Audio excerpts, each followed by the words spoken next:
Tá difícil prosseguir e já pensou em desistir. Nem tudo é como se vê. Se pareceu que foi em vão os planos do seu coração, nem tudo é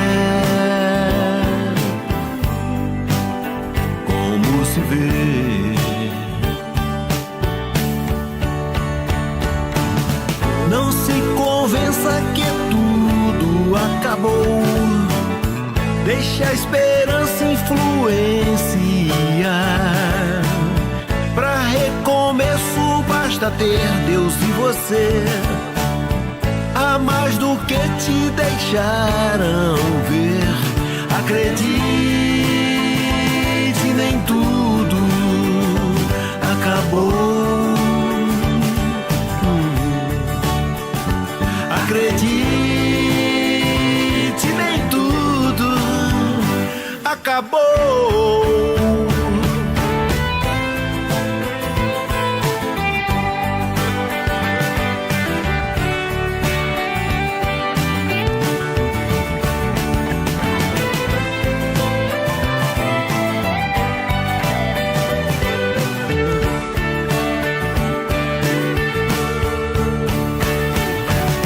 Não se convença que tudo acabou. Deixe a esperança influenciar. Pra recomeço basta ter Deus e você. Há mais do que te deixaram ver. Acredite, nem tudo acabou. Acredite, nem tudo acabou. Tem caminho além da curva. Não pare até chegar e você verá. Tem caminho além da curva. Não pare até chegar e você verá.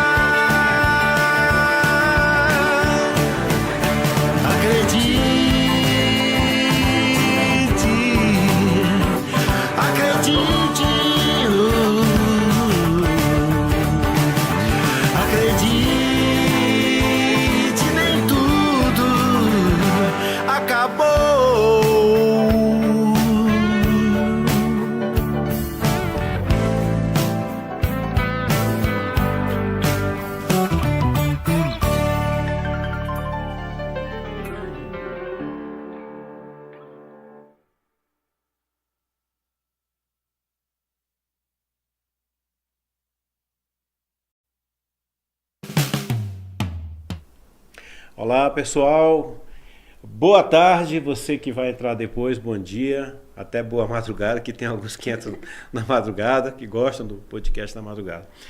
E também boa noite para aqueles que vão nos ver nesse horário, nesse turno. E eu quero dizer para você que é sempre uma alegria te receber aqui, todas essas câmeras, toda essa organização, essa parafernália tecnológica, está aqui todo programado, tudo pensando em você. Mas antes eu quero apresentar o João, que está ali na técnica. João, deixa o pessoal te ver aí. O Cardoso está por aí também? Olha lá o Cardoso, mostra o Cardoso aí. A nossa equipe, sem essa equipe aí a gente não estaria aqui, né? Porque tem que ter alguém lá, né? Fazendo acontecer. Exato. Lá na cozinha, né? Então ali estão eles dois. Obrigado, Deus abençoe vocês. E você que está aqui conosco, ao vivo ou depois, se quiser deixar o seu like, se inscrever, fique à vontade, nós vamos receber isso com muita alegria e como um sinal de honra. E conosco aqui, quero apresentar a Bispa Ideide, que é uma alegria recebê-la mais uma vez. Amém. Foi um bom bate-papo da outra vez e agora a alegria de receber o Carlinhos Senegal. Já tinha um tempo que a gente ensaiava isso, né? Sim. E eu gostaria de dar as boas-vindas a vocês. E também nós temos a Débora, que está em algum lugar aí. Tem como mostrar a Débora aí, João? Ela tentou escapar daqui, mas nós vamos atrás dela. Ela correu do ar-condicionado. Fugiu do ar, olha aí. Agora que está mostrando, Débora. Mostra aí, João. Olha lá, Débora. Legal. E a nossa cantora Amanda, que está aqui conosco. Olha ela aí. Seja bem-vinda, Amanda. Amanda, nós vamos fazer o seguinte, antes de passar a palavra para eles aqui, nós vamos ouvir você. Pode ser? Tá certo.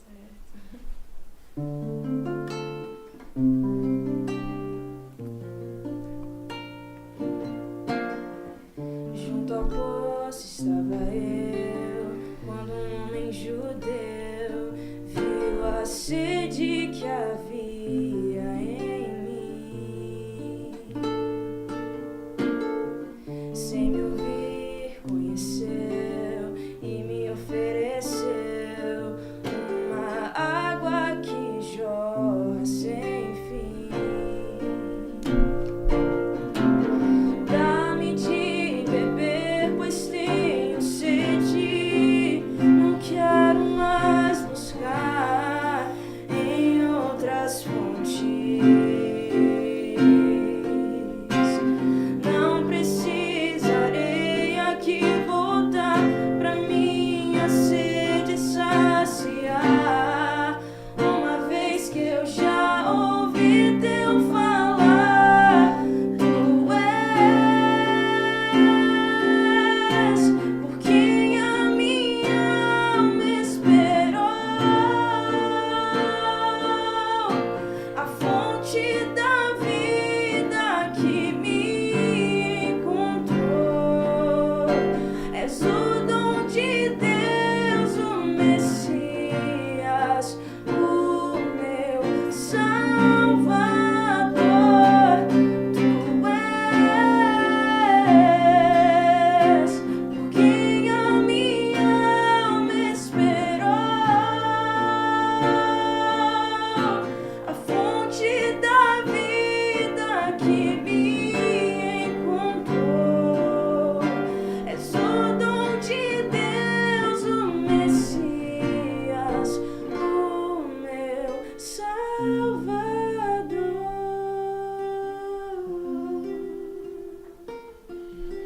Muito bem, Amanda. Que bom. Que legal começar o podcast assim, viu? Seja bem-vindo em outros momentos também. Legal. Muito bem. Bispo, eu gostaria de deixar a palavra contigo, dar a saudação para o nosso pessoal, depois o Carlinhos, e a gente vai tecer aqui alguns comentários, algumas observações sobre a caminhada da igreja, da fé, daquilo que nós estamos envolvidos no dia a dia. Amém. Eu quero agradecer mais uma vez a oportunidade, né, a abertura que o Misael e todo o projeto que está por trás desse podcast tem nos dado também, de poder compartilhar algumas experiências, algumas boas novas aí de Deus. Algumas lutas, dificuldades também, que eu acho que essa reflexão está na vida de todos os líderes, né, na nossa igreja, e esse compartilhamento sempre ele traz um enriquecimento para a gente. Então, que essa tarde seja uma tarde bastante inspiradora para todo mundo que nos ouvir.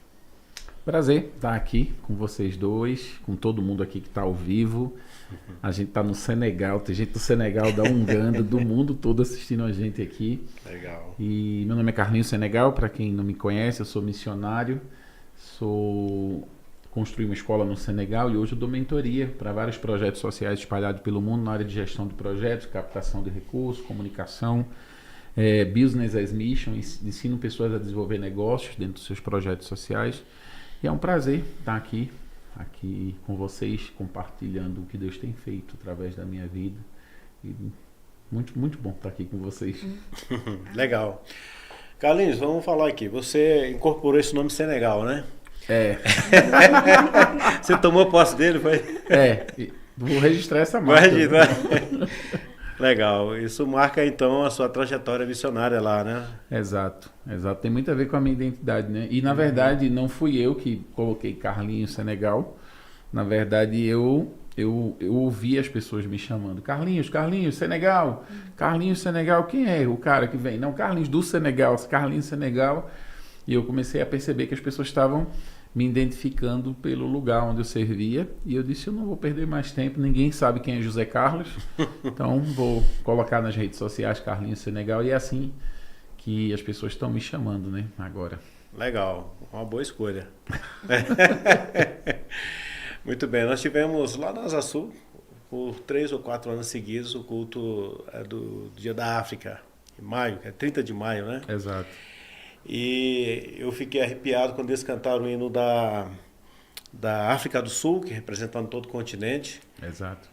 E a letra daquela canção, rapaz, foi passando lá e a gente estava acompanhando. Eu fiquei impressionado, que eu não sabia que tinha uma letra tão profunda, cheia de fé, de profundidade. Inclusive falando do que nós vamos conversar aqui, né? A época teve uma vez que nós tínhamos 5 embaixadores lá, que reunia todos os povos africanos, e ali tinha as danças, foi um tempo muito legal, né? E eu me lembro exatamente de um senegalês que estava lá, que ele disse assim que ele nunca tinha entrado numa igreja, né? Ele era adido de alguma do Senegal mesmo, um dos adidos lá. E que ele estava impressionado com a alegria do povo. Na verdade, a alegria era dele mesmo. Só que ele estava dentro da nossa igreja, falou, que igreja alegre e tal. Eu falei, você mesmo. Mas era o dia para estar lá, né? Na verdade, foram eles que trouxeram a alegria. A dança, as roupas, comidas, foi muito interessante isso aí. Mas vamos falar sobre a fé. Nós estamos falando sobre o futuro da fé, né? A fé é aquilo que nos move. Com certeza te levou para o Senegal, com certeza nos colocou no ministério pastoral, todos nós que somos pastores, né? Mas o que nós temos aí de desafio, bispo? O que você, olhando para esse tema, o que você enxerga no futuro, né? Já tem coisa hoje, né? Já tem coisa hoje. A gente, eu fiz há um tempo atrás um MBA em liderança, gestão de pessoas e produtividade, buscando assim, como é que a gente hoje consegue gerenciar as pessoas nesses desafios tecnológicos, geográficos, né, e tudo mais. E é interessante que mesmo quando você vai para esse mundo dos negócios, um dos modelos, aí eu vou colocar assim entre aspas para já não nos ofender, né? Mas um dos modelos de negócios que sempre aparece quando se estuda organizações é a igreja. Então, mesmo o mundo corporativo, ele quando vai procurar modelos, referências, estrutura, estratégia, eles vão falar de igreja, né? Então, um dos professores que eu tive, que era o Rafael Souto, ele estava falando sobre os modelos de pensamento dessas organizações que mais perseveraram no tempo. E aí, algumas dessas organizações eram igrejas que ele estava estudando. E aí, aquilo me despertou, assim, como é que o mundo lá fora está estudando a igreja como um modelo organizacional.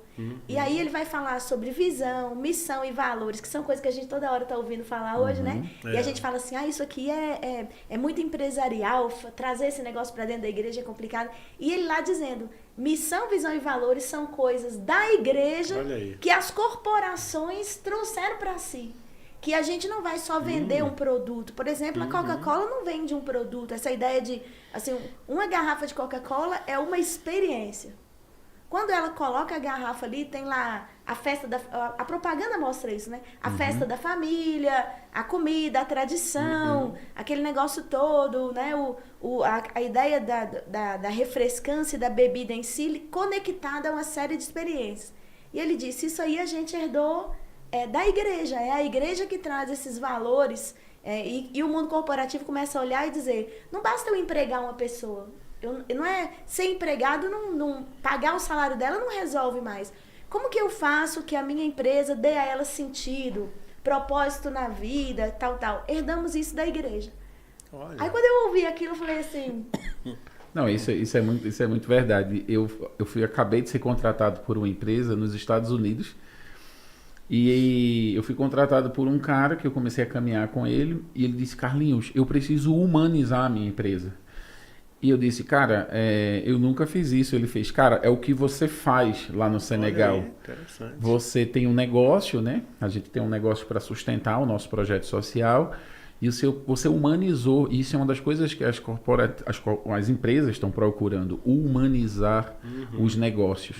Para que aqueles negócios sejam negócios onde as pessoas se sintam bem, se sintam à vontade, consigam ter um desempenho emocional. Porque as pessoas são bons profissionais, mas se eles não estão bem emocionalmente, se eles não se sentem bem naquela empresa, eles não vão produzir melhor, né, o desempenho, né, profissional. Então, eu comecei a trabalhar numa empresa nos Estados Unidos, né, comecei a dar consultoria para humanizar a empresa. É o meu trabalho.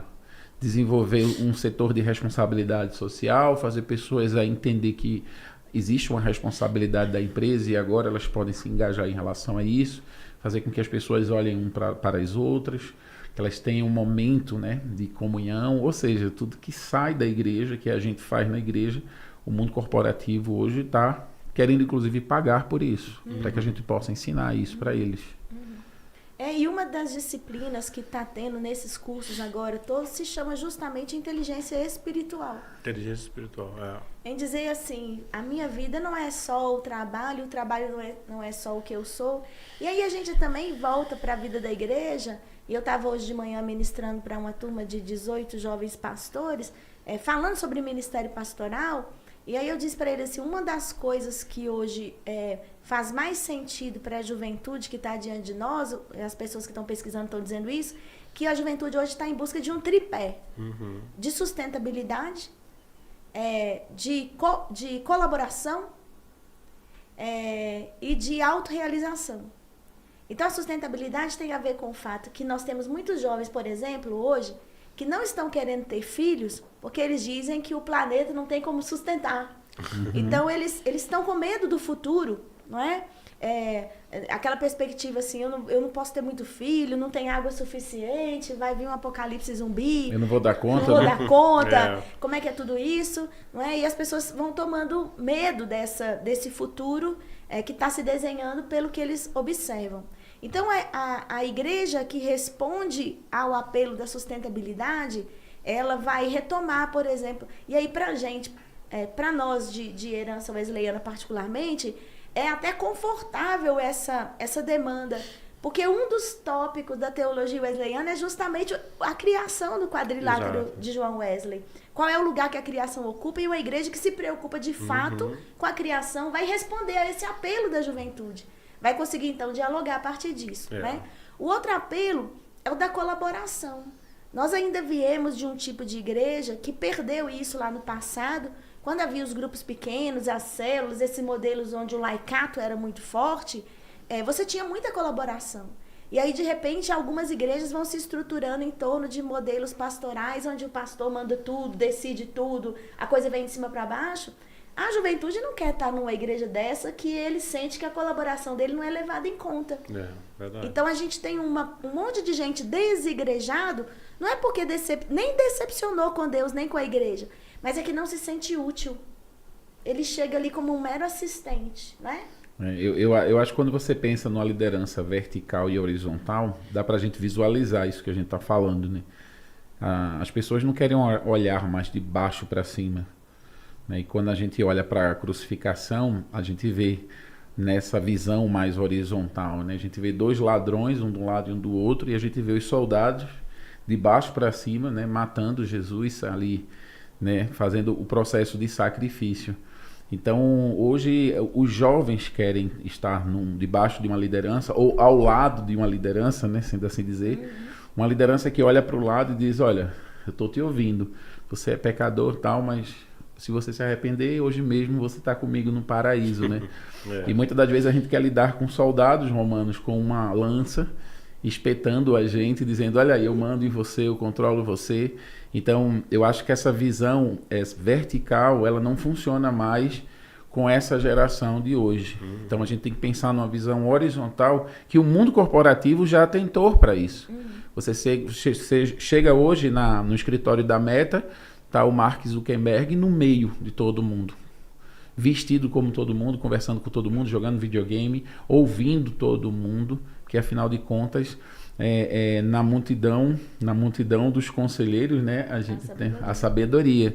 Então, essa visão é uma visão atual e que a juventude não aguenta mais, se for de outra forma. Tem sido hoje um grande problema para a igreja atual, né?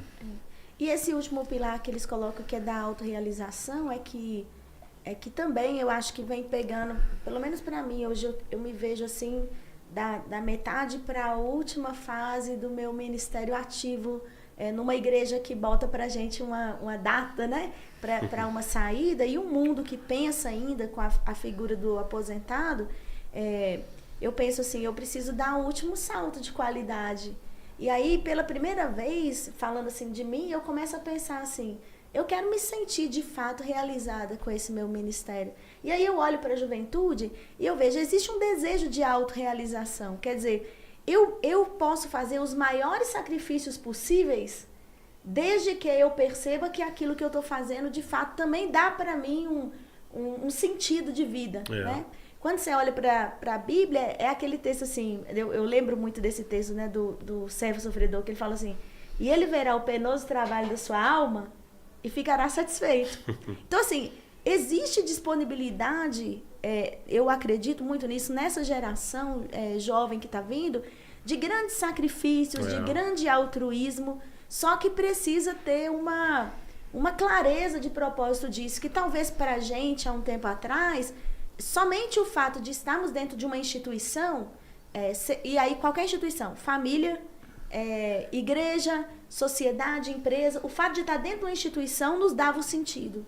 E essas gerações novas, começando da gente, começam a se perguntar por um sentido que emana também de dentro da gente mesmo para essa organização. Pertencimento?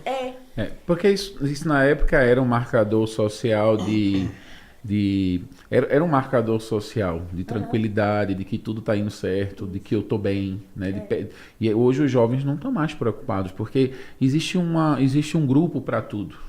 Existe um grupo de pessoas que gostam de plantas, existe um grupo de pessoas que gostam de rock and roll, existem NFTs, onde as pessoas pagam muito caro em Bitcoin para falar somente desse determinado assunto.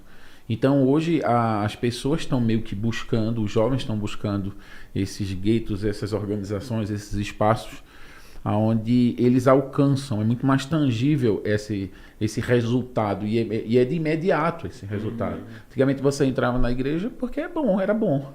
Porque tinha um acampamento de carnaval, tinha os encontros, né? E isso era bom. Mas quando acaba isso, né? E quando a gente deixa de ser jovem, né? Então, quais são os próximos desafios? Então, eu acho que quando a igreja ela não se atualiza para esse momento, onde tudo está muito líquido, onde as coisas se subdividem, né?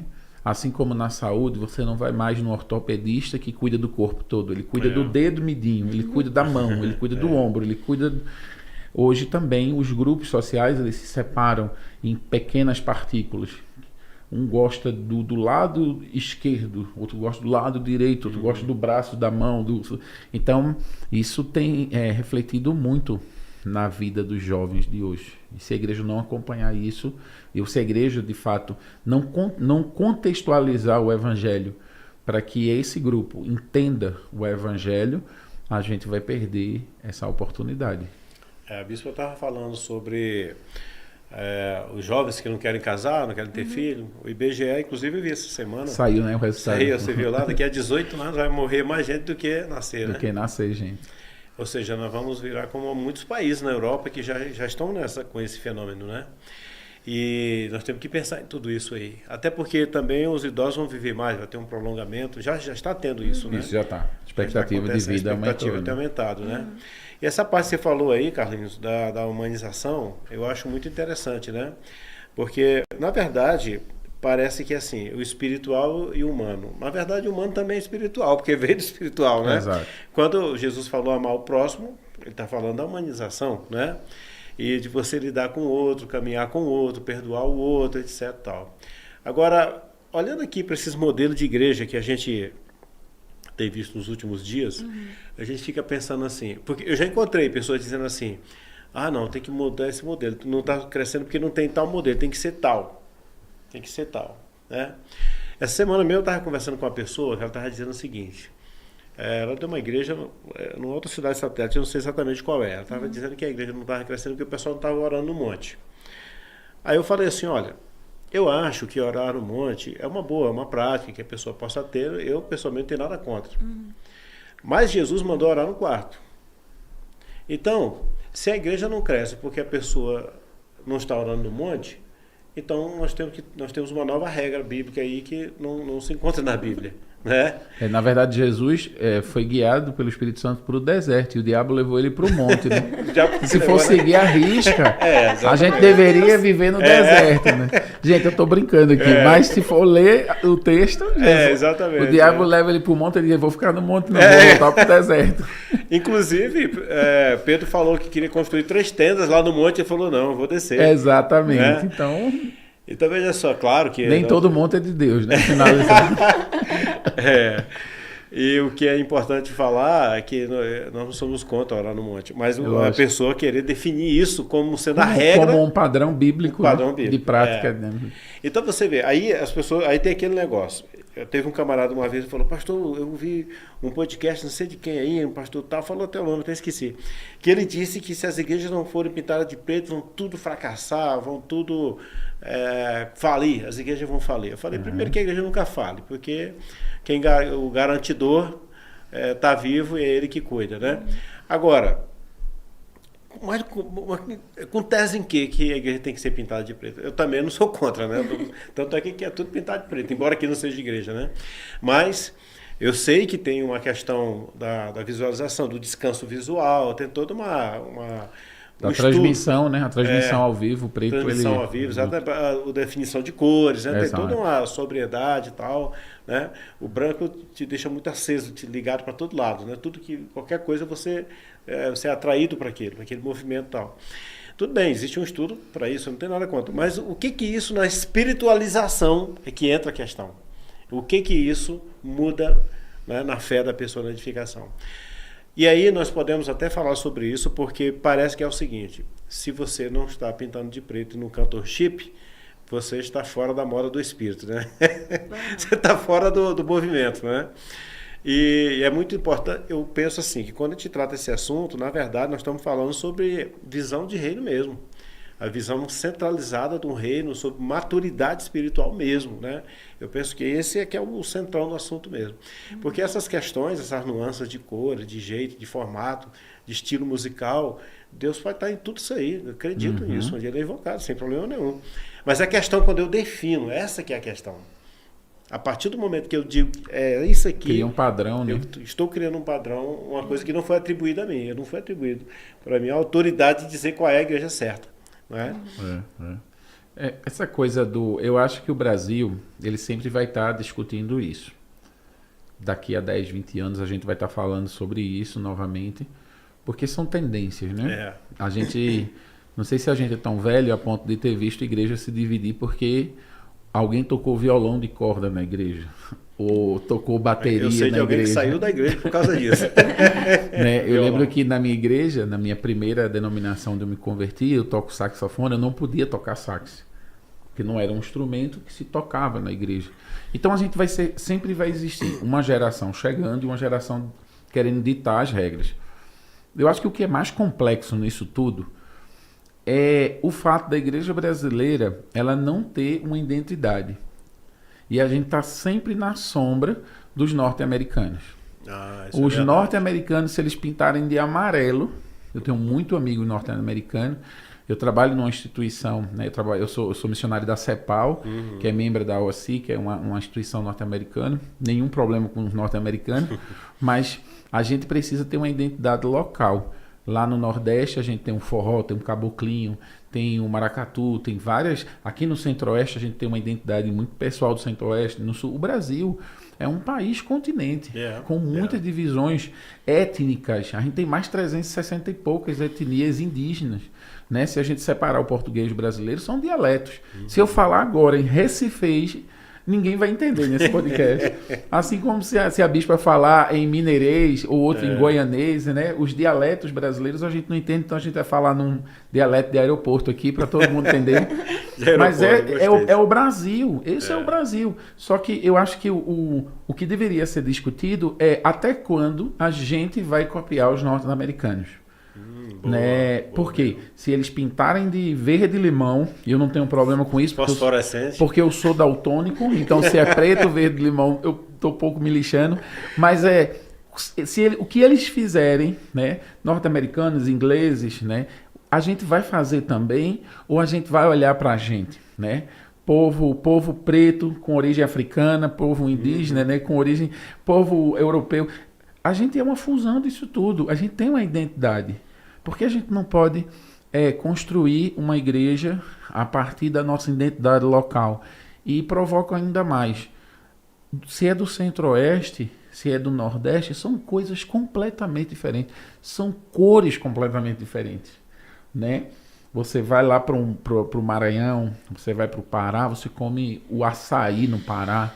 No Maranhão é a Jussara, já muda o nome, mas tem cores daquele lugar, existe um padrão daquele lugar, existe uma língua naquele lugar sendo falada. E por que não fazer as coisas de acordo com a cultura local para que seja mais compreensível? Tá certo, não vai entrar na linha de montagem, né? Taylor não vai gostar disso. Não vai ser multiplicável, mas não precisa ser multiplicável. Precisa ser algo aceito pela cultura para que a cultura tenha um senso de pertencimento. Então, eu vejo dessa forma e eu acho que essa crise sempre vai existir. Porque a gente tem a síndrome do vira-lata, que a gente está sempre precisando pegar de alguém alguma coisa. E eu acho que o Brasil é um país riquíssimo de cultura, de língua, de uma diversidade muito grande cultural, e eu acho que a gente poderia pensar Tem que acreditar mais em nós. Acreditar mais em nós e entender que é muito mais fácil evangelizar o outro usando a nossa língua, usando as nossas cores, usando a nossa música.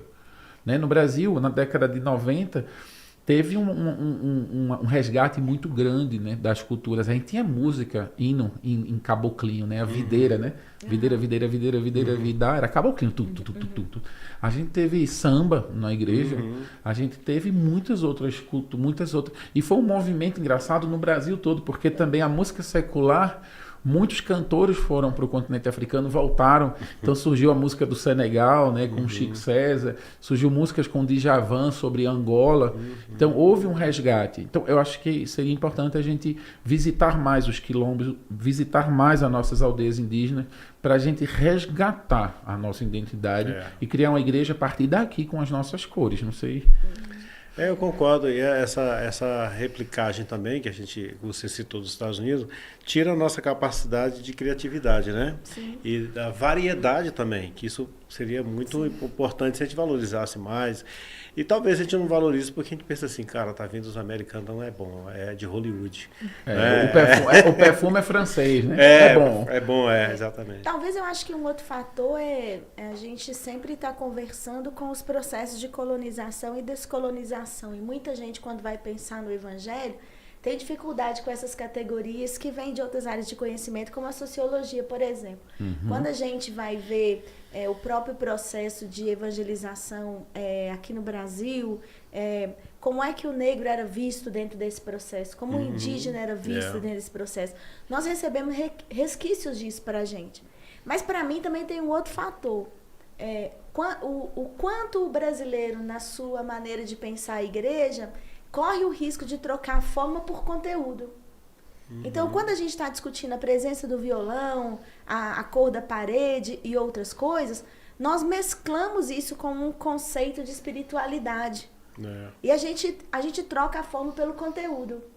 E assim, sempre vai haver um grupo que vai, sobre isso, deter alguns tipos de poderes. Por exemplo, em Atos dos Apóstolos, a primeira crise que a igreja enfrenta é na divisão do pão. Não era um problema teológico, não era um problema da doutrina, do ritual. O primeiro problema da igreja em Atos é o problema do pão. Olha aí. Que as viúvas dos helenistas estavam sendo prejudicadas pelas viúvas dos judeus. Então, as viúvas dos judeus estão ganhando mais pão, não é? Era um problema organizacional que já demonstrava aquilo que a gente estava brincando aqui, conversando do tal do micropoder. Eu sou judeu, pouco de etnocentrismo, né? Eu sou judeu, eu tenho que mandar mais um pouquinho porque Jesus é judeu. Sabe aquele negócio meio? A salvação vem dos judeus, não é? Porque ao lado dessa coisa da americanização da nossa fé, vem, eu acho que hoje também, uma carga veterotestamentária para dentro das igrejas que o apóstolo Paulo e a igreja primitiva já tinham dito que a igreja é o novo Israel de Deus. Então, nós temos modelo de igreja sendo problematizado, nós temos questões periféricas, como essa coisa da arquitetura, às vezes entrando na centralidade. Nós temos essa coisa da enculturação presente aqui também. Então, a judaização, né? Tudo isso está assim, configurando isso que eu acho que toca no que o Carlinhos falou também. Verdade. No fim, eu estou procurando que o outro diga quem eu sou. E eu quero me referendar a partir do outro, né? E aí, quando você vai para o Pentecostes, o que você tem no Pentecostes? eles estavam lá em Jerusalém, pessoas de todos os lugares, e as maravilhas de Deus foram ditas em línguas que todo mundo entendia. O Espírito Santo se preocupou em traduzir de jeito que cada um entendesse na sua própria língua. Porque eu sou apenas capaz de entender o poder transformador do Evangelho dentro da minha língua. Né? Barra cultura, né? É, dentro da minha língua. Então, a língua é também quem eu sou, né? Eu me lembro que eu participei no meu doutorado de um projeto de pesquisa e a gente tinha que escrever uns artigos lá sobre escritores brasileiros que moravam em outros países e quando eles iam escrever, eles escreviam em português. Embora eles estivessem em outras culturas, a escrita deles era só em português. E aí a pessoa que eu entrevistei, a poeta, ela disse assim, eu só consigo sentir em português. A frase dela. Quando eu tô falando um outro idioma, não é língua afetiva, né? Olha. Aí eu conversando com uma pessoa que era um missionário, ele disse assim, eu até oro em outra língua, que eu tô lá no outro país, eu faço a oração na língua daquele país.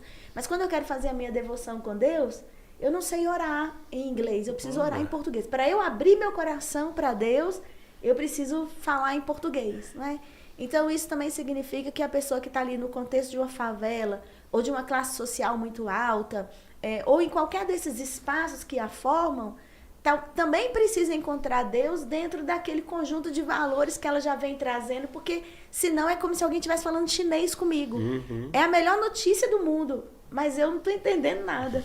Exatamente, mas eu acho que essa coisa do comunicador, eu estava dando aula de storytelling ontem para os pastores, e o comunicador, muitas das vezes, ele está muito mais apaixonado pelo que ele comunica do que pelo que as pessoas estão entendendo. E isso é um erro muito grande no campo missionário. Quando eu falo de campo missionário, eu falo o mundo, né? Certo. Então, você está muito mais impressionado, né? Como Narciso, né? Pelo seu reflexo e pelas suas habilidades sendo colocadas, valeu a pena pagar o curso de storytelling, do que se o outro está entendendo, né? Quando eu cheguei no Senegal, eu era um mal falante de português, né? Da minha língua, e eu cheguei lá, eu tive que me deparar com a ideia de que eu tenho que aprender francês, aprender o Wolof, que é uma língua nativa, a língua franca do Senegal, né? E quando você está aprendendo uma língua, você já descobre bem que você não fala bem a sua língua. No meu caso, particularmente. Segunda coisa, existe uma coisa que a gente chama da síndrome do peixe fora d'água. Você só descobre que é peixe quando está fora da água. Então você já descobre que é brasileiro. A gente estava uma vez lá num parque e tocou uma música na época que era o Moranguinho do Nordeste. Era um brega desse, né? Rasgado. Que ele cantava, ela é o morango do Nordeste. E eu disse, meu Deus do céu, essa é a música lá do Brasil. Eu disse, mas essa não é nem a música que eu ouço. Mas tá valendo tudo. Uma gota de cultura, quando você está fora da sua cultura, ela alimenta você. Né? E eu cheguei para o senegalês e disse, esse cara é Walter de Afogados, ele é lá de Afogados, Recife. E eu depois disse, mas eu nem escuto esse Walter de Afogados, eu nem escolheria ele na minha playlist, mas foi uma gota, né, de cultura. E nesse processo de aprendizado de língua, é um processo onde você precisa não só aprender língua, mas aprender cultura, porque nem sempre a língua comunica. É verdade. Você pode aprender inglês e chegar nos Estados Unidos e falar um inglês gramatical e as pessoas não se fala assim isso. Né? É como se eu falasse vossa mercê e o cara vai dizer, como assim? Isso é o quê?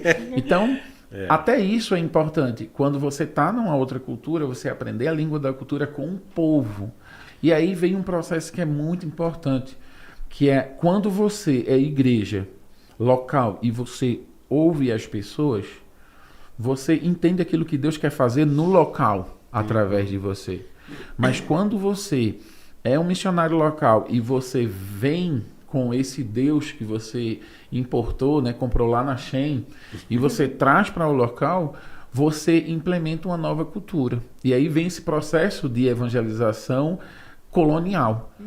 Então, é muito importante a gente fazer o processo bíblico, né?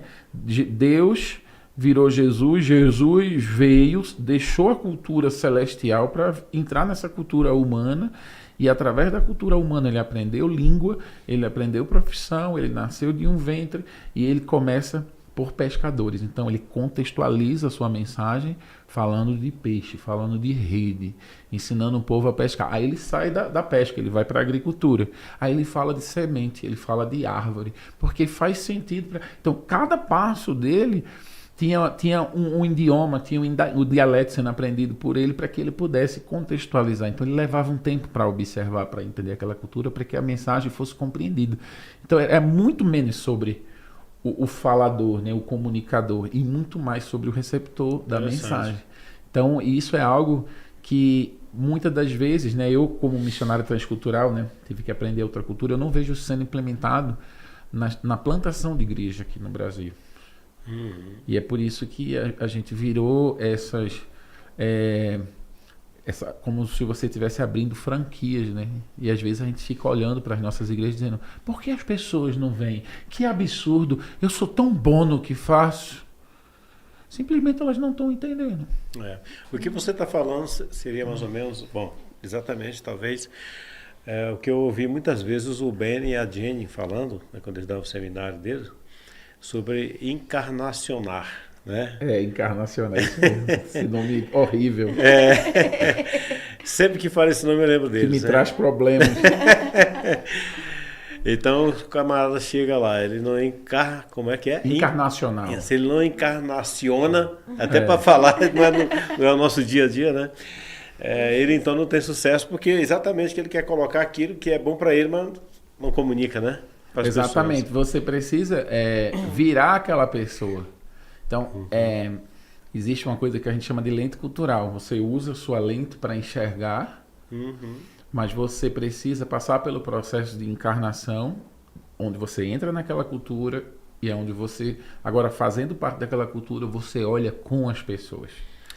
Okay. E isso é um processo muito importante para a plantação de igreja. Segunda coisa que eu digo: você nunca leva Jesus. Não se leva Jesus para canto nenhum. E eu sei que é um erro que todo mundo comete, inclusive eu falo muito isso às vezes. Jesus, ele nunca é levado por ninguém. Quando Jesus chama você, a gente não consegue visualizar isso, mas pensando dessa forma, quando Jesus chama você, ele já chama para um lugar onde ele está. Ele não pega você e joga você com um bodoque e uma pedra lançando. Ele chama você e diz: vem, Misael, eu estou aqui. Então, quando ele está lá, significa que ele preparou já um ambiente para que você chegue. Então, você precisa, dentro da sua alimentação, se submeter a um processo. E esse processo é um processo onde você vai ter que aprender com os locais, ser um local. Mas não ensinaram isso a gente. Não ensinaram isso a você. Disseram que você é o Salvador. E esse arquétipo do Salvador, ele não funciona mais. Porque as pessoas querem no Nordeste, no interior do sertão, comer carne de charque com cuscuz. Aí você quer ensinar a fazer a bolonhesa, o espaguete. Os caras querem comer piqui aqui no interior do Goiás. Com frango, com arroz. Então, existe uma cultura local que você precisa se submeter ao processo de aprendizado da cultura local. E o grande erro do Brasil é você não se antenar de que o Brasil não é um país, culturalmente falando. São pequenos países com culturas e microculturas. Muitas das vezes de uma asa sul, né, contextualizando para uma asa norte, já muda a cultura. E que se você não morre, e esse processo é um processo de quase morte, porque você nunca mais vai ser o mesmo. Todo mundo que emerge, que encarna numa cultura, ele agora se torna uma pessoa de terceira cultura, que é a soma de duas culturas, nasce uma terceira. Você nunca mais volta para casa. Eu nunca mais vou ser recifense. Eu nunca mais vou ser pernambucano. Eu agora estou aqui no Brasil, estou com saudade do Senegal. Vou para o Senegal, sinto saudade do Recife. E essa vai ser a minha vida pelo resto da vida, porque eu perdi partes que ficaram pelo meio do caminho para que eu tivesse, né, a visão integral da missão que Deus quer fazer através de mim. E você tem uma questão, quando você é pai de família, ou mãe de família, você tem que também saber lidar com os filhos, né, nesse novo momento.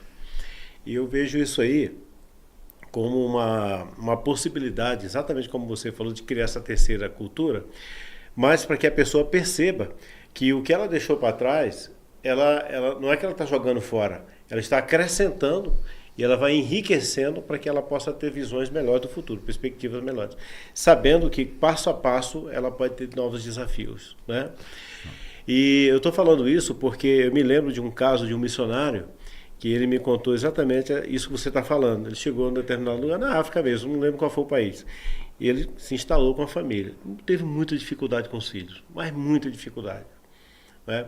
Só que depois, com um certo tempo, os filhos é que estavam ajudando emocionalmente ele a ficar. Ele queria voltar, mas os filhos já estavam incorporados ali. Já tinham feito amizade, já tinham assim, se aculturizado, né? Mas ele falou que tudo aquilo que ele passou para os filhos, naquele momento, ele achou que os filhos não estavam absorvendo. Porque sempre tinha ali uma chateação e tal. E depois tudo aquilo se voltou favorável para ele. E aí ele fala exatamente isso que você disse. Eu não fui preparado. Eu fui lá, fui jogado, tive que aprender as duras penas, como é sobreviver disso aqui. E comecei a ficar revoltado porque os meus filhos não estavam gostando, eu vendo eles sofrer e tal. Mas depois a coisa mudou, né? E os filhos dele, depois de um certo tempo, foram para outras culturas e foram evoluindo. Ficaram cidadãos do mundo. Cosmopolitas, né? Cosmopolitas. Foram se dando bem, tranquilo. E aí depois é que ele foi ver que isso foi bom. Mas no momento não pareceu, né? Exato. Então eu acredito que tem todas essas nuances aí. Agora eu queria perguntar...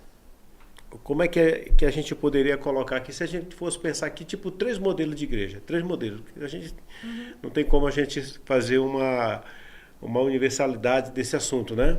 Mas se a gente pegasse assim uns 3 modelos, quais os modelos que a gente colocaria? E enquanto a gente pensa sobre isso, a gente podia ouvir a Amanda de novo, né? Né, Amandinha? A Amanda veio para trabalhar, o salário é bom, né, Amanda? Tá ganhando bem, né? O cachê vai cair na conta. Daqui a pouco o cachê cai. Quanto o Pix aí?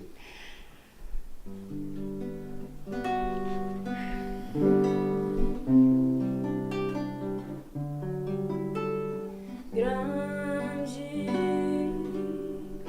é o Senhor e muito digno de louvor. Na cidade do nosso Deus, teu santo monte, alegria de toda a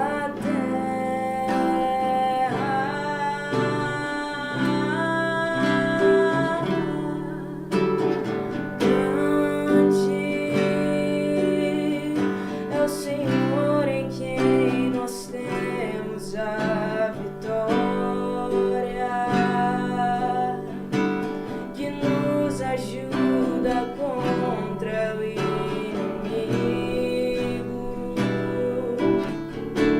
Por isso diante dele nos prostramos.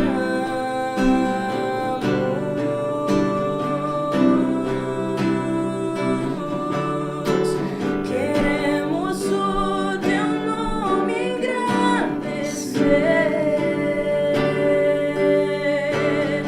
e agradecer-te por tua obra em nossas vidas.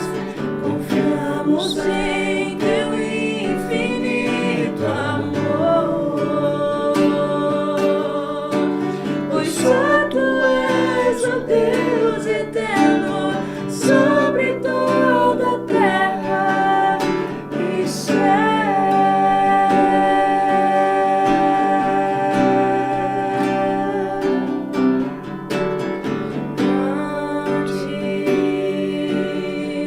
É o Senhor e muito digno de louvor. Na cidade do nosso Deus, teu santo monte, alegria de toda a grande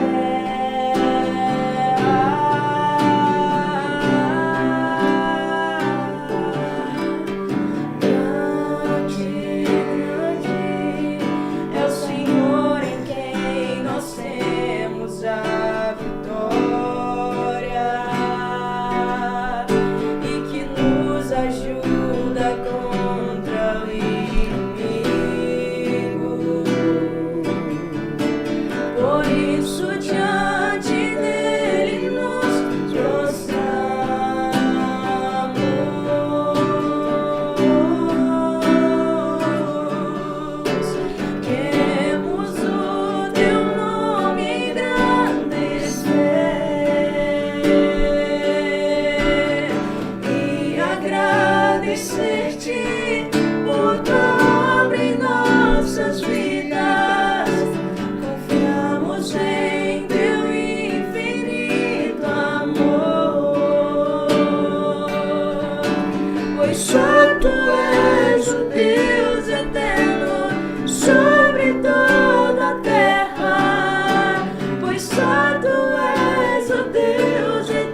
bênção, que maravilha.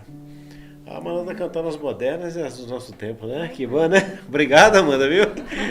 Vamos nos ajudar, né? Tá nos ajudando aí, que legal. Amém. Mas, Bispa, e Carlinhos, falando sobre os modelos de igreja, o que a gente poderia colocar aqui na mesa, alguns modelos, só para a gente fazer essa reflexão?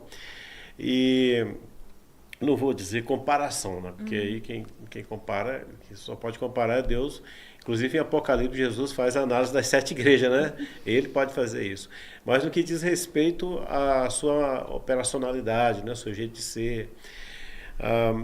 Porque eu acredito que tem várias igrejas que têm exatamente um viés assim para tentar alcançar um determinado público, né? Jovens, os surfistas e etc. Tal, né? Jovens surfistas e tal. Eu tive um tempo atrás meio que uma crise, né? Porque quando eu li aquele texto que fala assim: tive fome, não me deste comer, tive sede, não me deste beber, estive nu, não me deste roupa, não me vestistes, estive preso, não foste ver. Eu fiquei pensando sobre aquilo. Eu já tinha lido várias vezes. Eu nasci na igreja ouvindo isso aí. Mas teve um dia que eu ouvi diferente. Isso me trouxe uma certa crise. Porque assim, Jesus não falou assim: você não me adorou, você não ganhou vidas. Que na verdade quem ganha não somos nós, né? Exato. Mas a expressão que se usa: você não ganhou vidas, você não entregou o dízimo, você não atendeu o meu chamado, seja lá o que for. Por que ele enfatizou exatamente isso? Não estou dizendo que as outras coisas não sejam importantes, claro, mas essa é uma ênfase que Jesus deu, e tudo que ele colocou ali tem um sentido de ser, tem um motivo de ser, né? E isso começou a reverberar aqui na minha mente. Eu falei: caramba, rapaz, esse negócio é sério mesmo. Porque o que eu ouvia muito era o seguinte: esse negócio de boas obras é só com os espíritas, isso aí é com eles. O que salva é a fé, não são as obras, tal. Aí depois eu comecei a fazer uma reflexão, já pastor, isso não faz muito tempo não. E esse negócio começou a mexer comigo. Eu falei: rapaz... E aí a gente passa aquelas chateações na igreja, aquelas questões burocráticas da igreja, de liderança, de vaidades, de comandos, essas coisas todas, né? E aquela coisa que você vê que aqui não é a igreja em si, a essência da igreja. Faz parte da igreja, mas não é a igreja no sentido espiritual de ser, né? E envolvido naquele negócio todo, eu falei: rapaz, espera aí, eu tenho que parar aqui e fazer uma reflexão. E foi aí que eu comecei a me lançar mais nessa questão social, né? Comecei a me lançar mais na parte social. E eu comecei a ver a importância de estar no meio das pessoas, a importância de poder ajudar as pessoas. Tem vários casos. Não sei se eu contei para você, Bispo. Uma vez a gente estava entregando a cesta básica, era umas 5 horas da tarde, uma senhora puxou a minha... tinha as crianças lá puxando a saia dela lá para ir embora. Ela: não, peraí, deixa eu falar aqui com o pastor. Pastor, eu quero lhe agradecer. Essa aqui vai ser a nossa primeira refeição do dia. Já era 5 horas da tarde. E com 2 crianças, eu entendi que era netas dela, pela diferença de idade. Entre outras situações, né? Então, eu fiquei pensando, falei: rapaz, para essas pessoas eu fiz diferença. Se eu estivesse no meio de uma reunião, discutindo quem manda, quem não manda, quem quer mais dinheiro, quem quer menos dinheiro, não ia me trazer nenhuma satisfação como essa, né? E aí eu comecei a pensar exatamente que, no meu caso, né, a igreja, eu acho que eu me identifico mais com esse modelo de uma igreja mais do povão, uma igreja já incluída no bairro, que está dentro, tudo flui ali por dentro mesmo, né? É uma fronteira fluida, né? Você vai e volta, está tudo ali. Você é do povo, o povo é seu, você está junto, etc. Tal. Então eu passei a elaborar assim, esse tipo de... Mas eu sei que para você mudar tudo isso é uma mudança de cultura. Uma cultura não se muda de uma hora para outra, né? Mas eu só estou falando isso porque nós estamos falando de modelo de igreja. Hoje eu não me preocupo se uma igreja é tradicional, se é avivada, se é isso, é preto, se não é preto, se tem cadeira estofada, se não tem. Não estou preocupado com isso. Mas essa questão da responsabilidade social, para mim, pesa muito. Para eu entender que é uma igreja realmente dentro daquele modelo que eu entendo que é bíblico, né? Até baseado, né, ancorado nessa própria afirmação de Jesus, né? Que ele mesmo foi que falou, né? Então, o que nós poderíamos falar hoje sobre os modelos que a gente vê normalmente por aí? E aí tem uma outra coisa, eu sei que eu estou falando, eu quero só colocar um negócio aqui. Fala assim: mas as igrejas que pintam preto, worship, que se destacam. Mas eu conheço as igrejas que são pintadas de preto, que cantam worship, que não estão se destacando. Então, Isso aí não é uma regra que o cara fez, né? A mágica que já resolveu, né? Então, a gente fica pensando, como que a gente vai fazer, né, Bispo? Mas você que está liderando várias igrejas, como é que a gente faz? Repensar a igreja para ela crescer, para ela romper, aí busca às vezes um modelo aqui, uma ideia, reflete aqui, acolá. Como é que a gente vai fazer? E nós estamos falando sobre o futuro da fé. E o futuro da fé tem a ver com o futuro da igreja, né?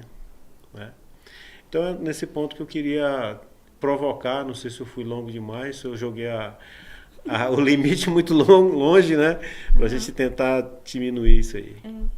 Eu acho que quando a gente pensa sobre modelos de igreja, a gente está colocando algumas coisas sobre a mesa. A gente pode estar falando de estrutura e a gente pode estar falando de eclesiologia. Okay. São duas coisas diferentes. O fato de você ter um templo com um determinado modelo de culto não necessariamente diz sobre a eclesiologia daquela igreja. Então, assim, o que nós normalmente entendemos por essa palavra tão comprida chamada eclesiologia? É um modo de ser daquela igreja, como ela realiza a missão. E a maneira como ela realiza a missão vai muito além das formas de culto que ela tem. Você pode chegar em uma igreja onde as pessoas dizem boa tarde, Senhor, boa tarde, Senhora, e essa ser uma igreja muito mais engajada missionariamente do que uma igreja que às vezes alguém está dizendo irmão, irmã, e Jesus mesmo fala isso, né? Vocês vão me chamar de irmão e eu não conheço vocês, não faço nem ideia. Então, eu gosto de algumas expressões bíblicas que eu penso que sempre vão estar presentes nos melhores modelos de igreja, sejam eles tradicionais, avivados e tudo. Uma é a própria expressão bíblica da fidelidade no pouco. Então, são os pequenos detalhes do caráter das pessoas que compõem aquela igreja que contarão a história ao longo do tempo se aquele modelo de igreja é relevante ou não é relevante. Então, não é o momento atual que é determinante numa igreja. Ela pode estar, bombando hoje e isso não ser transformador para ela, mas talvez no dia do maior flagelo dela vai ser o que ela vai ser mais fiel. Então, mas tem um outro cara que é o Gary Thomas, que ele escreveu um livro chamado Conexões Espirituais. E ele fala que todo o processo de uma igreja realmente, de uma igreja relevante, é que ela é uma igreja adoradora. Tudo que ela faz é para a glória de Deus. Porém, ele diz, nem todo mundo adora Deus do mesmo jeito. E aí ele vai falar de 9 tipos diferentes de adoradores. Então ele vai falar desses ativistas, os adoradores ativistas que adoram a Deus por meio da sua intervenção social. São pessoas que vão para as ruas e estão na passeata e aderem a partidos e fazem uma série de coisas. E aquilo para elas é um engajamento no qual Deus é glorificado através daquilo que elas fazem. E aí ele vai falar dos que são as pessoas aí, dos adoradores da natureza, que são aquelas pessoas que estão engajadas com a sustentabilidade, o meio ambiente, defendem os golfinhos, e a gente olha para essas pessoas e não considera muitas vezes que aquilo que elas estão fazendo é espiritual. Mas para elas é altamente espiritual e elas entregam aquilo para a glória de Deus, né? Existem aqueles que ele fala que são esses ritualistas. Então, quando uma liturgia é bem feita, quando a liturgia é toda desenhadinha, o cara entra na vibe do Senhor e vai embora e ali, né? Elevemos os nossos corações ao Senhor, os elevamos, né? Louvemos ao Senhor, louvá-lo é bom, bendito e justo, né? Então, para ele, aquilo faz sentido. Como também o outro que gosta do espontâneo. E eu achei interessante que ele faz essas classificações a partir de uma grande pesquisa que ele fez em muitas igrejas. Então, o modelo da adoração torna a igreja relevante, capaz de dialogar com essas pessoas para as quais aquelas causas são importantes, e aderindo a essas causas, as pessoas vêm para a presença de Deus. Foi um pouco também dessa questão de que a igreja relevante, ela combate o pecado, mas ela não mistura o pecador com o pecado, né? Foi muito tocante para mim, até eu comentei com o Carlinhos, que ele falou num dos seus vídeos sobre a abertura lá das Olimpíadas, né? E como que todo mundo ficou horrorizado e tal. Mas ninguém pensa que a França é um lugar para onde se deve enviar missionários. Porque a nossa cabeça é que a missão tem que ser feita no lugar pobrezinho, tarará. Meio que nós já excluímos. Nós, às vezes, não acreditamos que pessoas intelectualizadas, inteligentes, estudiosas, sejam de fato espirituais. E pessoas com dinheiro também precisam tanto de Jesus quanto pessoas que não têm dinheiro, né? Verdade. Então, e quem às vezes faz o evangelismo com as pessoas muito empobrecidas, talvez não seja a pessoa mais adequada para fazer o evangelismo com aquelas que são mais ricas, justamente porque são também vocações que exigem essas coisas que a gente falou no começo aí, né? De tudo ser, de ter a especificidade também do seu chamado. Você vê Pedro foi até Cornélio, foi legal aquele dia, mas ele ficou incomodado, ele não ficou à vontade. Ele já chegou lá dizendo, eu vim só porque Deus mandou, que eu não queria estar aqui, porque você é um gentio, entrar na sua casa... Deus perdeu meio que a paciência com ele, né? Atropela ele e faz a coisa de trás pra frente. Isso, eu vim por causa daquele avental, não tivesse descido, mas assim... E olha, ele ficou lá, Deus falou, come, come, come, o avental subiu, ele não comeu. Leva em conta, ele não comeu. Mas ele foi na casa do Cornélio. Paulo, quando vai, Paulo entra na casa, come os negócios, tarará. Então, quando Deus chama Paulo, Deus fala assim, esse para mim é um vaso escolhido para essa coisa.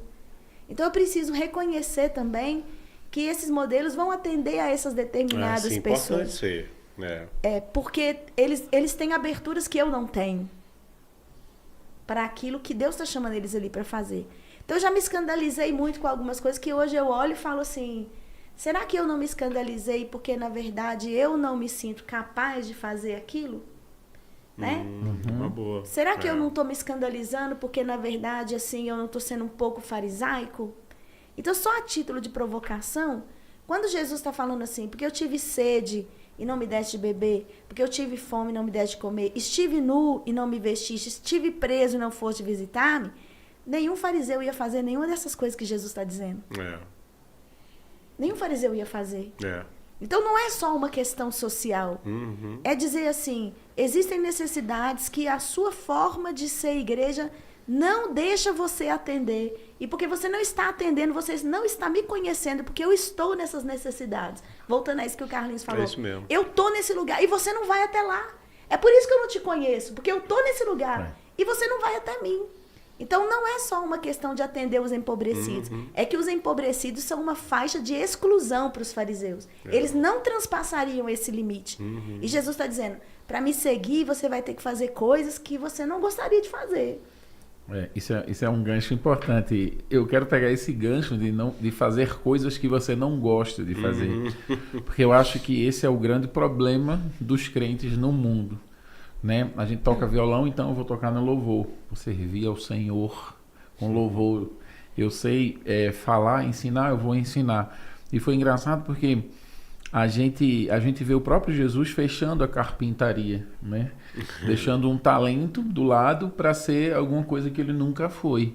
E que nem foi treinado para ser. Ele era chamado professor, mas não existe indício de que ele estudou em qualquer escola, né? Para ser professor. Portanto, manuseava muito bem as escrituras.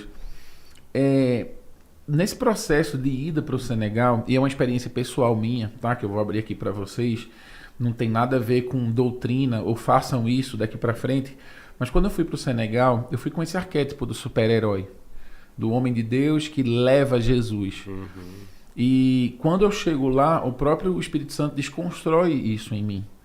Você não está me trazendo. Pare e aprenda. Eu estou aqui. Você vai aprender muito mais do que ensinar. Isso foi muito chocante para mim.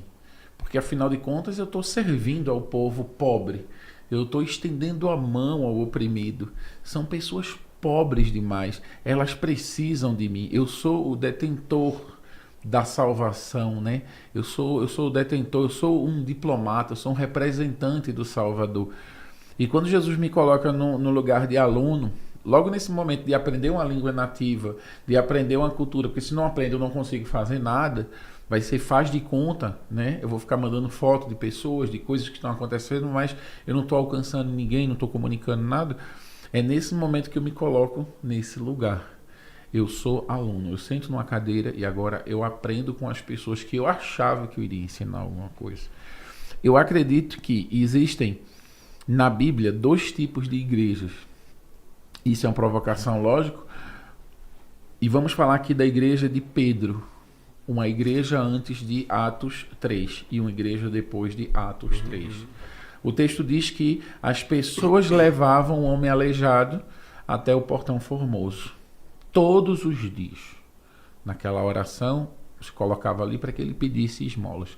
Esse é um tipo de igreja. Existe um outro tipo de igreja, e vale a pena lembrar que Pedro fazia parte dessa igreja.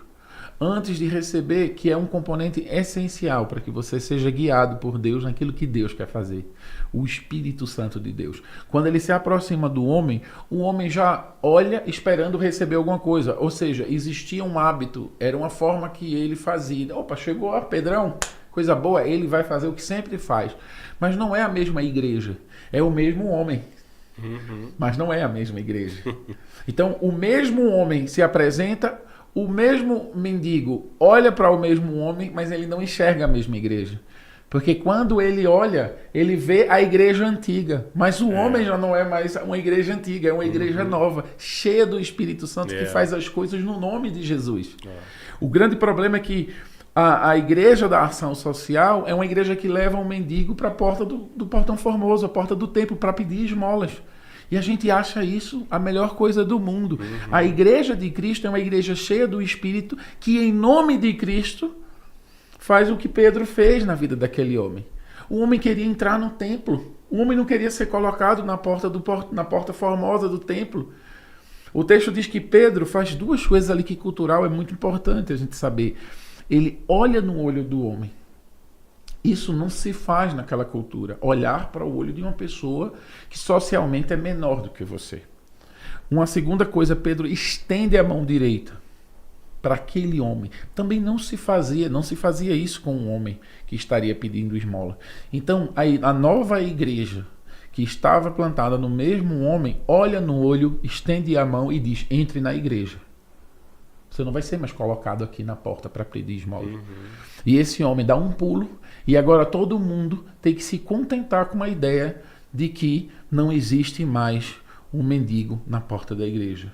Que vai gerar na gente dopamina, alegria, satisfação, autorreconhecimento de que nós somos bondosos, de que a gente faz as coisas boas, porque agora acabou.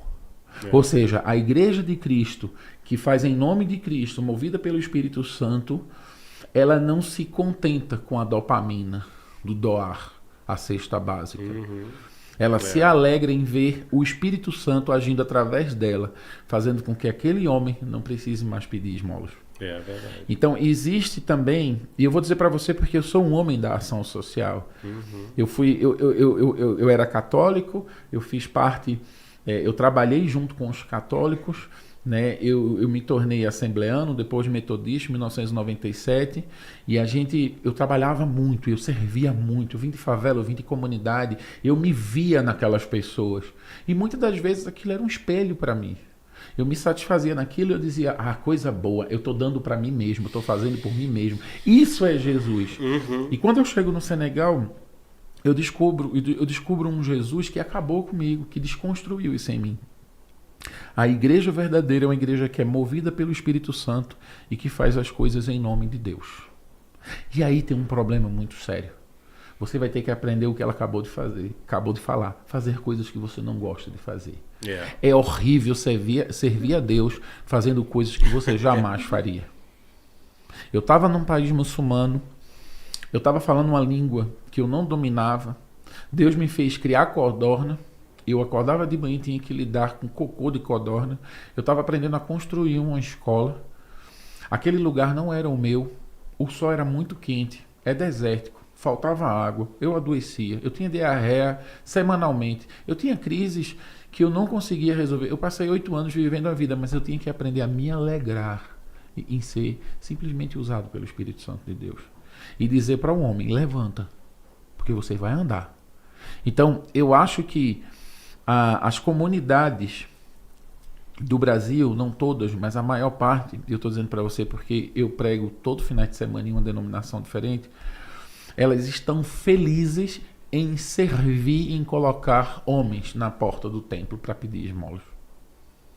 E é quase como se fosse que se a pobreza do mundo acabasse, a gente não teria mais alegria.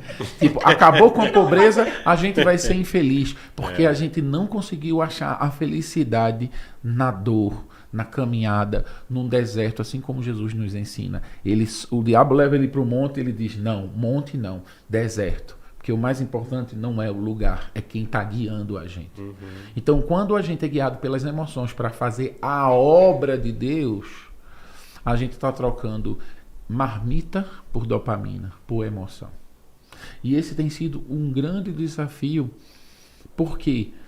Porque até os moradores, as pessoas em situação de rua, eu estava um tempo atrás, eu entreguei uma sopa para um cara, ele olhou para mim e disse, eu não quero comer a sua ração. Uau.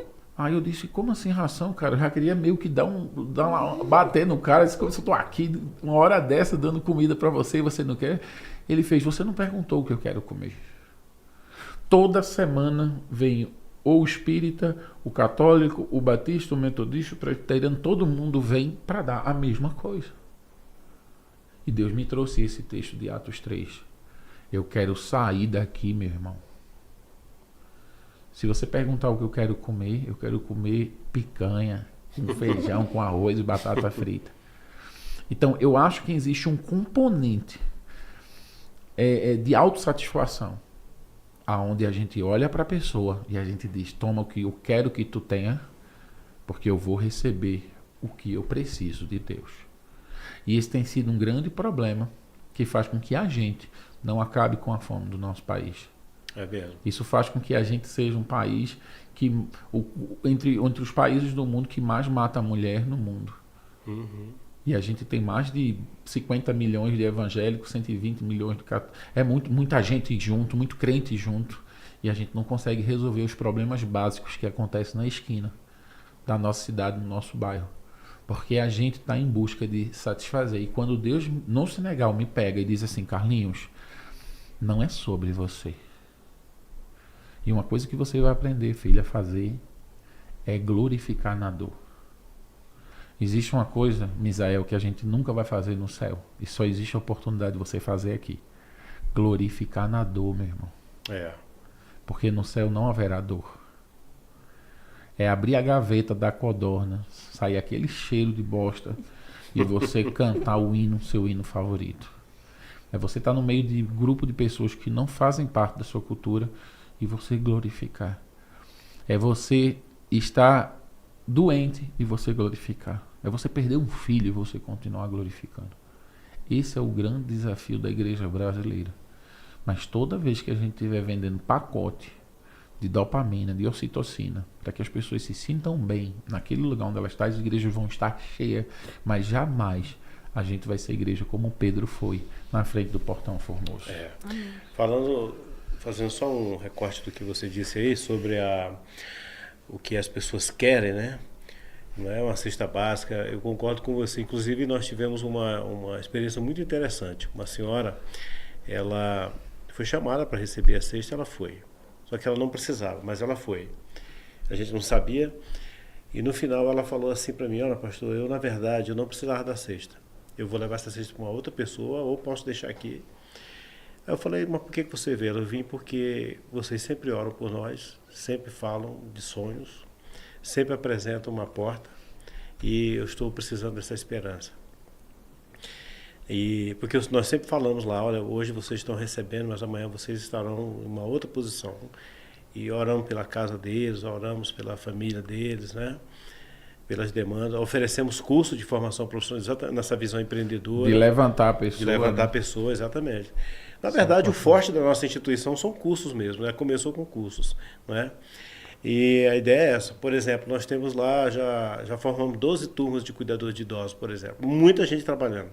De vez em quando eu encontro alguém e falo, olha, muito obrigado por aquele... E pessoas que me procuram, falam, olha, eu fiquei sabendo que na sua instituição tem cuidador de idosos, estou precisando de um. E a gente coloca lá no grupo sempre... Então, isso eu vejo exatamente isso que você está falando. Não é apenas levar para a porta, né? Isso. Mas, Bispa, e o que é que nós poderíamos complementar aqui? Eu sei que o tempo está exaurido aí, e nós nem chegamos a falar do projeto social, né, rapaz? De captação, vai ter que ficar para um outro podcast. É verdade. Né? Porque você tem aí também essa expertise que a gente poderia, em algum momento, levar para o público, né? Isso. Mas as pessoas podem te encontrar, né? No seu Carlinhos Instagram. Senegal. Está aqui na descrição do Carlinhos vídeo. Carlinhos Senegal, em qualquer rede social, eu vou estar lá. Exatamente. E aqui o senhor é bispo Ideide mesmo, né? Amém. Em todas. É isso aí, em todas. Mas diga lá, bispa. Eu acho que, assim, eu quero agradecer, né, a oportunidade da conversa, porque eu acho que todo o tempo que a gente está vivendo hoje precisa ser um tempo assim de provocações. Acho que já foi o tempo da gente chegar com a resposta pronta para qualquer outra coisa, porque se a gente tem uma resposta pronta, a gente também tem assim tipo uma paralisação, um congelamento da gente naquele momento. E o Espírito Santo de Deus, ele é vento, né? Ele é movimento. Então a igreja do Senhor precisa ser uma igreja que aprenda a abrir suas velas para onde o vento soprar, né? A gente quer muito ancorar, a gente quer muito construir, quer falar muito de alicerce, né? Mas a igreja em si, ela tem que aprender a ser móvel. A glória de Deus antes andava junto com a arca lá no meio do deserto, onde a arca parava, a nuvem parava, o povo parava, né? E hoje a gente às vezes se vê indo para lugares para onde a nuvem de Deus não está nos conduzindo. Então eu acredito que a gente deveria hoje sair daqui com essa sensação diante disso, para onde a nuvem de Deus está nos conduzindo. E a gente andando debaixo da nuvem, a gente está protegido do calor do dia e do frio da noite. Às vezes a gente entra em algumas encrencas porque a gente está andando pelos nossos próprios caminhos onde a nuvem não está, né? Então acho que hoje é um pouco essa reflexão que eu quero deixar aqui para a gente diante do que ouvimos. E o Carlinhos falou aquela frase dele. Na verdade, Jesus não está mandando, ele já está lá, né? Está lá. Então, vamos dizer que lá no futuro da fé, Jesus já está lá. Jesus já foi, está esperando. Já está nos esperando. Então, nós vamos ouvir a Amanda mais uma vez, depois a gente vai encerrar, tá bom? Amém. Né, Amanda? A Amanda está ali tranquila, com muita capacidade ali para muitos, mas vamos ouvir só um, né? Me escutas quando clamo e acalma meu pensar. Me levas pelo fogo, curando todo meu ser. Confio em ti, confio em ti.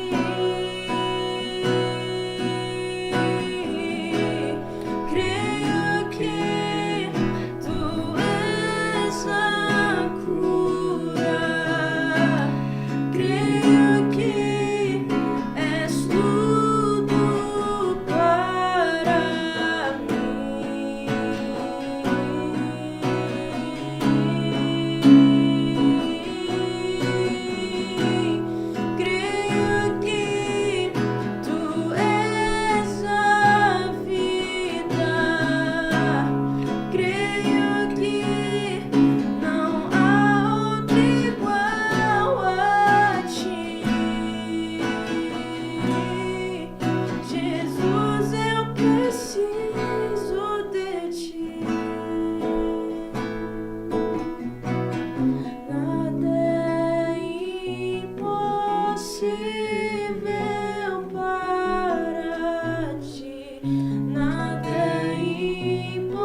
outro igual, né? Amém. Muito bem, Carlinhos, uma alegria receber você aqui. Muito obrigado rapaz. Uma também. satisfação tremenda. Eu fiquei muito feliz com esse presente que a Bispa deu. Falou, olha, o Carlinhos está por aqui, vamos achar uma hora para levar ele Coisa aí. boa, coisa E boa. deu Boa estar com certo. vocês. Bom demais. Também, Bispo, é muito bom te receber aqui. Espero receber, você está mais perto, né? A gente abordar outros temas. Amanda também, mais uma vez, meu agradecimento. Tá bom? Muito legal. Espero que você volte mais vezes também. Você está mais perto que ele, viu? Verdade. Né? O Cardoso também, que está ali conosco. Né? O João Paulo na técnica. E a Débora está aí? A Débora está ali. Olha lá a Débora aí. Obrigado, Débora. Deus abençoe sua vida. Eu vou deixar com vocês as palavras finais e depois a gente encerra. Amém.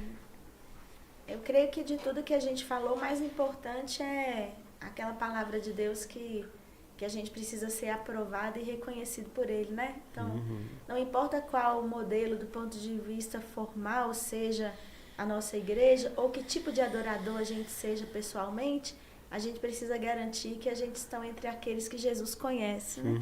Então, de vez em quando é bom a gente ir lá perguntando, você está lembrando de mim, né, Senhor? Não esqueceu, por favor? Né? E se ele disser, peraí, que eu acho que está me dando uma pequena amnésia, a gente corrige já o rumo antes que ele não saiba quem a gente é.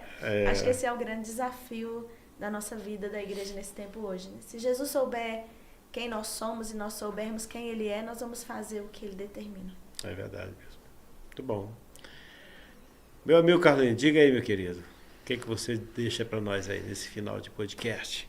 Que a gente possa buscar ter uma identidade, que a gente possa buscar até uma vida com Deus, uma relação com Deus intensa, para que através dele, do Espírito Santo dele em nós, a gente possa cumprir o nosso propósito.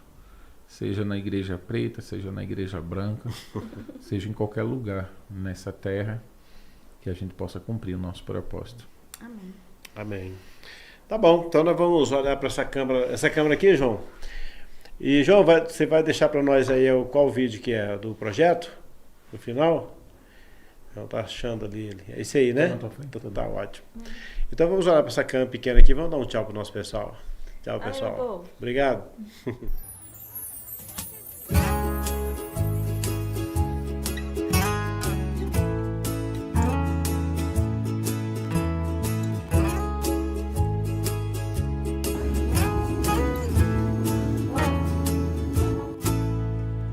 Tudo que é bom e se amável for, seja isso o que ocupe o pensamento. Se há virtude, se há valor, se de boa fama for, tenha isso na sua vida em todo tempo. Deixa entrar na mente o que te faz andar. Deixa entrar no coração o que te faz sonhar. Cicatrizes só vão provar que as feridas não puderam te parar. Quem vence em silêncio faz muito mais do que podem esperar.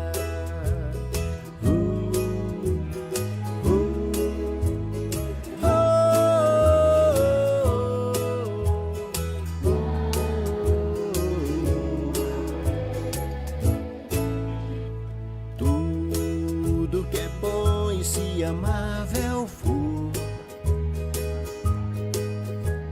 seja isso o que ocupe o pensamento.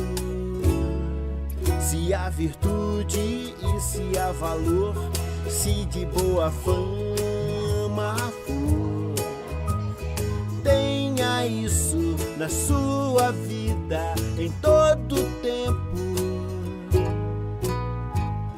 Deixa entrar na mente o que te faz andar. Deixa entrar no coração o que te faz sonhar. vezes só vão provar que as feridas não puderam te parar. Quem vence em silêncio faz muito mais do que podem esperar. Mantenha sua essência intocável dentro de você. Decida e acredita, um vencedor é o que todos irão ver.